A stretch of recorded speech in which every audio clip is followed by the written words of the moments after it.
நடிகர் சூர்யா நடிப்பில் கருப்பு திரைப்படம் இன்று உலகம் முழுவதும் வெளியாகியிருக்கிறது. சரியாக ஒரு வருடத்திற்கு பிறகு ரெட்ரோ திரைப்படம் வெளியாகி ஒரு வருடத்திற்கு பிறகு இந்த திரைப்படம் கருப்பு படம் ரிலீஸ் ஆயிருக்கிறது. நேற்றே வெளியாக வேண்டிய இந்த திரைப்படம் சில பிரச்சனைகள் காரணமாக இன்று வெளியாகி இருக்கிறது.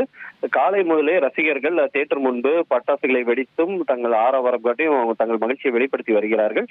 இந்த நிலையில் சென்னை கோயம்பேடு ரோஹிணி திரையரங்கில் முதல் காட்சியை பார்ப்பதற்கு படக்குழுவினர் மற்றும் நடிகர் சூர்யாவின் சகோதரர் கார்த்தியும் தியேட்டருக்கு சென்றிருக்கிறார். அங்கே இவர்களை கண்டதும் ரசிகர்கள் உற்சாக வரவேற்பு கொடுத்தனர்.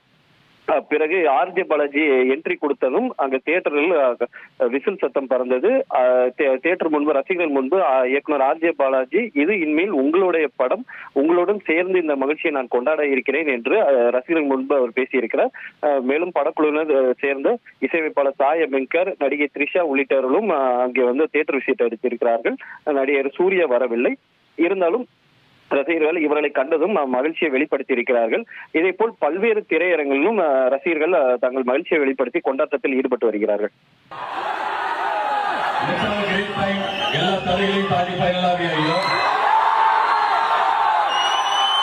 எல்லாருக்கும் படம் பிடிக்கும் நம்புறோம். இதுக்கப்புறம் இந்த ஃபில்ம் இஸ் ஆல் யோர்ஸ்.